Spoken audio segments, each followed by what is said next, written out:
So, John, who do you think out of the list of inductees is the one that you're most excited about? Iron Maiden, without a doubt. I thought they should have been in 20 years ago, at least been on the ballots. The fact that they've had to wait so long, I'm happy, but it's ridiculous they had to wait this long. They are one of the biggest bands in the history of heavy metal. Like we were talking about with Oasis earlier, they're playing stadiums in the United States now. They're playing small to mid-sized stadiums. They're playing 25, 30,000 seaters here. They're going to be playing about 90 miles from my home in Hershey, Pennsylvania in September. I grew up listening to Iron Maiden. I believe in rock music. No matter what kind of rock music you like, I think their catalog in the 1980s, those 7 studio albums, are as strong as anybody. There's no duds in the 80s. There's not too many bands that you could say that about who released albums from 1980 through 1989. And they have a killer double live album called Live After Death. I picked up these albums. I bought a lot of these albums in real time. And the fact that they have this kind of following that has gone through generations, and never had a hit single. They didn't play them on Rock 107 here. You were to hear about them, you were going to hear them on a metal show on our college rock radio stations, or later on, you were going to see them on MTV, maybe on Headbangers Ball, for example. But there were some songs that had videos that went into regular rotation. I remember clearly Wasted Years and Stranger in a Strange Land from Somewhere in Time getting in there, and Can I Play with Madness from Seventh Son of a Seventh Son. They were, you could argue, they're the biggest cult band there ever was in the United States. Now I'm talking United States. And then, like Oasis, they were bigger outside of the country. Both bands, both from the United Kingdom. And they play huge stadiums outside of the country. South America, heavy metal is huge. They've played Rio de Janeiro and gotten tens of thousands of people there.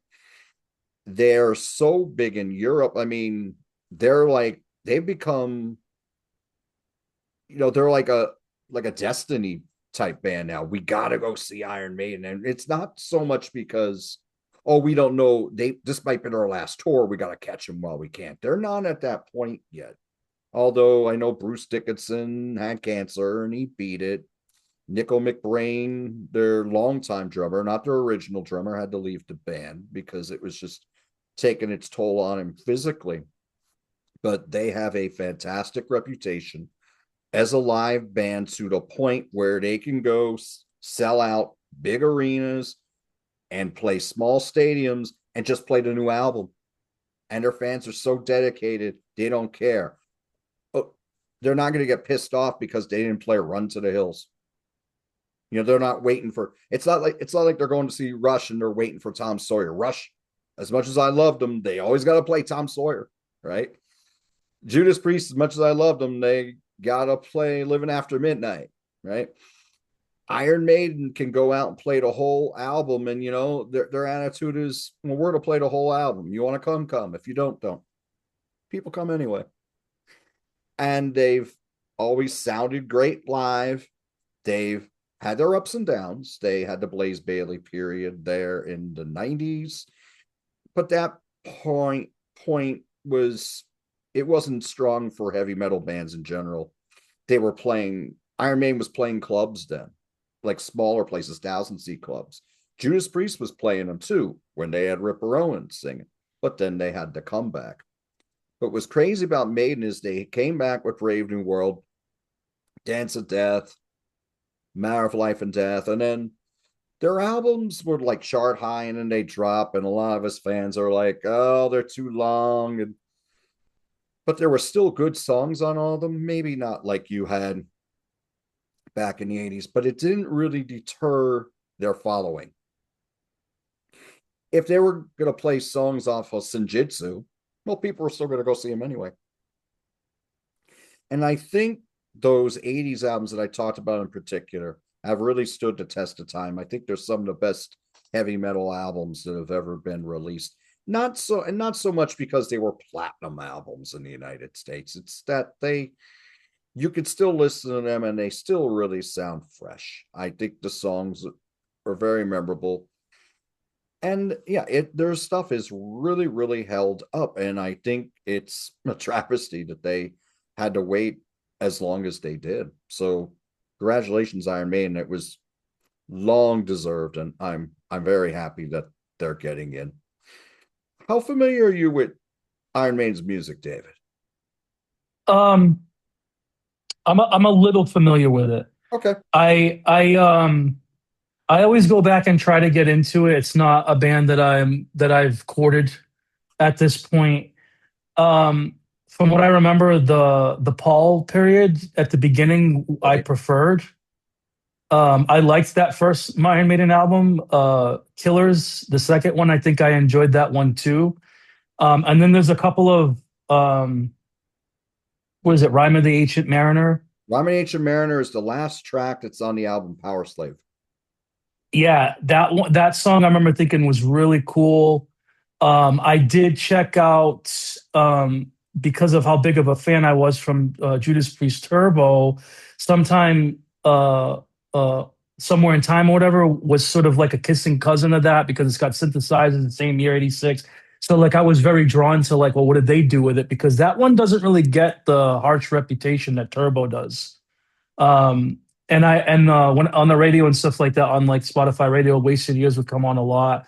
I remember listening to the album and thought that it wasn't bad. So it's kind of like they're a band that like I respect because I know that there's a lot of love for them and a lot of fandom for them.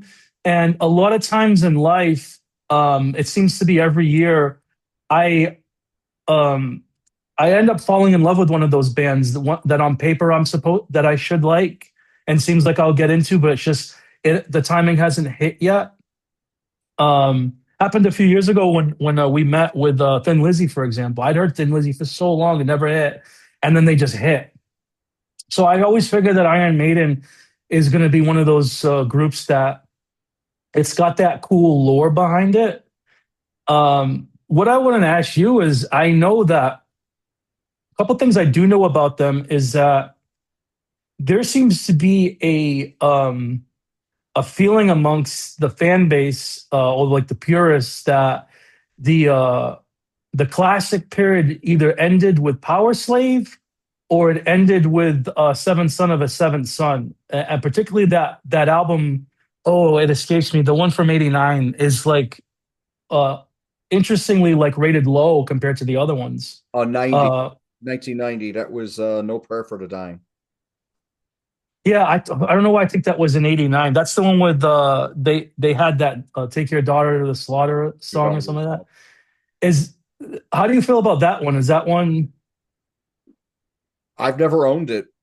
It's it doesn't compare to what everything that came before. It was like the creative juices I felt were starting to run out. Like I like Tail Gunner, a couple other songs on there, but yeah, I they had that great run, and then that was where the cracks got really, really big. Some people might say there were cracks already on Seventh Son of a Seventh Son. I still think that's a great album, but you do talk to some, like you mentioned, some people thought the classic area at Power Slave. I'm seeing that more and more on a lot of YouTube music talk channels. They'll say, yeah, Iron Maiden through Power Slave, the first five, untouchable. They never touched those again. I think Seven Sons right there, and Somewhere in Time is pretty close. But yeah, No Prayer for Dying is not one of my favorites, but at the same time, they were still writing for the song then. I didn't what I'm not a big fan of with the later albums, and a lot of old time fans say this too. Their songs just got longer and longer. and they're becoming more and more progressive, and they didn't have the hooks anymore. They didn't have just the song. They didn't have the parts that really brought you in. There were very few short songs. Like there were very few 4 or 5 minute songs. So while you're admiring the musicianship, the some of the albums are a little bit of work to get through, because they're like Metallica, but more so, because they're making albums that, well, they did a 2 disc album with Book of Souls, but and I know that Metallica did too, but I think that was hardwired to self-destruct. I think that's held up better than Book of Souls, for example. But going back to No Prayer for the Dying, yeah, I mean, it's just when you had all that great before and that came out, you're like, oh, okay. And I thought Fear of the Dark from 92 was a little bit better.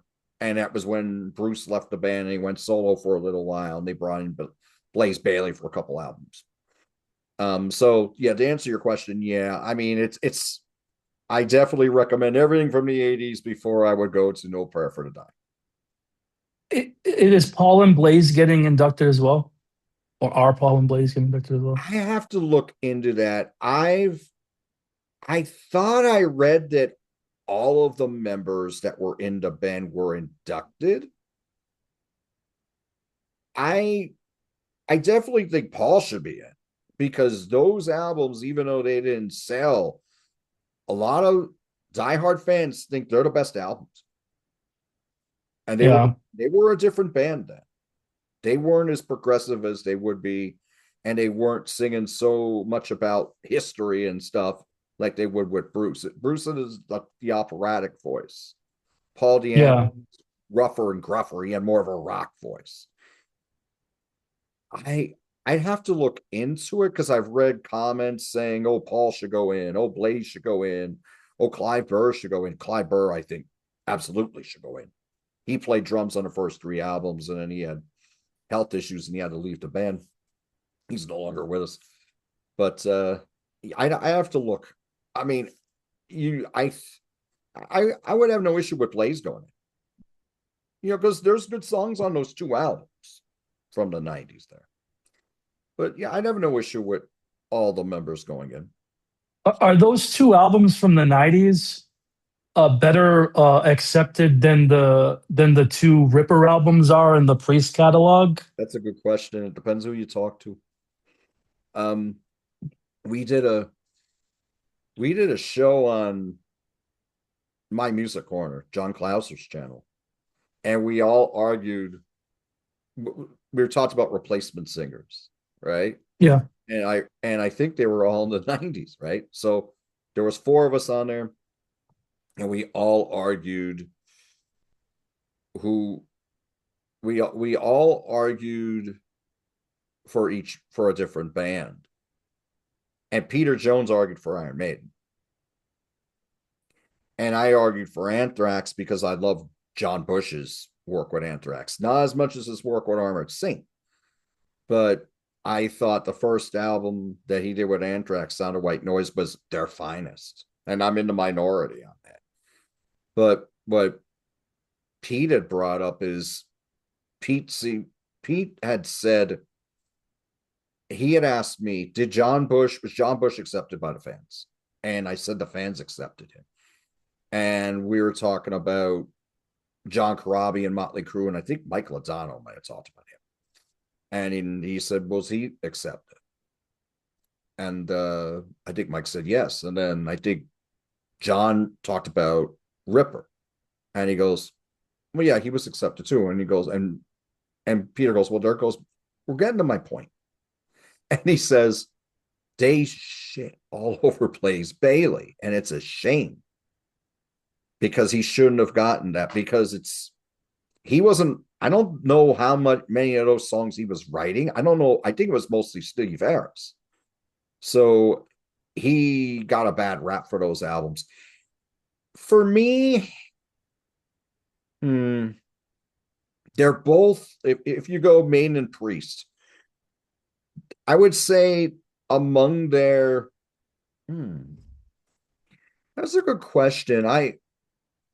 I could listen to the Blaze albums more than the later Maiden albums now because I think the Maiden albums have just gotten too long and progressive for my tastes. But I think the Blaze albums have held up decently.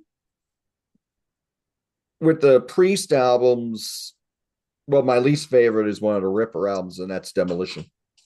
Yeah. Yep, that's my least favorite. Jugulator grew on me. At first, I didn't like it at all, but it grew on me. Even though their sound, they were trying to change their sound with the times. The Priests were kind of going more new metal. I don't think Iron Maiden wasn't doing that. They were still the same band, and I think you still had Steve doing most of the writing and Dave Murray, I believe. Um, but yeah, they were hard on Blaze. The fans were, and I remember that Peter was saying that, but I remember that happening in the '90s. I think their albums, I mean, they're definitely worth investigating. They may not be your favorites. I will say this though: when Rob Halford came back to Judas Priest, they never played any songs from the Ripper Owens era again. But when Bruce came back to Iron Maiden, they still played a couple songs by Blaze. I don't think they are now, but they were for a while. So, I mean, that's saying something. I was going to ask you that. I was going to ask you if you knew that because I knew that they sort of disowned the Ripper period. They And there's own, always this, go you're, ahead. I'm sorry to interrupt. You're correct. They disowned the Ripper period. That'd be a perfect way to put it. They didn't really disown the Blaze period. Now, they have tours where I've said they've played the whole album in their entirety. Like this next tour, they're only going to focus on like from 80 to 92, but they never fully dismissed the Blaze era. I never heard the Blaze albums. I know that there's something to be said for when you're the singer and you write the lyrics, so you're sort of steering the ship, as you will. Like, I know that Ripper comes from like he came from like a Priest like tribute band, so he was trying to sound like Halford a lot. Yes. Does Blaze do that? Did Blaze come from uh does he do Bruce Dickinson like, and He is said, he doing that same style, or is he the songwriter as well? Like the lyric writer as well? I don't think so. I think Steve was writing the lyrics in Maiden. Yeah. Steve was their main songwriter with lyrics too. And I think he still does that to this day. I mean, Steve and Bruce collaborate a lot, but the main songwriter in the band is Steve, and it always was Steve, I believe. So Blaze, if he had any input, it was very little. And he had already made his name with other bands before that, and so he already had his voice down, and he had a different voice. He definitely had a different voice than Bruce, in my opinion. I mean, I think all three of them, I think, had very distinctive voices. It's not like when you go to see Yes now, and John Davidson's been their singer for a long time, but you close your eyes, he sounds like John Anderson. I don't think it was anything like that. Yeah, and like I suppose like there's a bit of irony to where the with Priest disowning that period, it's like Halford would fit into those shoes better than anybody because it's being sung in like like a Halford-esque style. It wouldn't be like when you hear I remember like I think it's on Live Evil. I can't get into Dio singing like Paranoid or a lot of those Aussie songs. I can't get into Sammy Hagar singing Jump. And I like Van Hagar and I love Dio.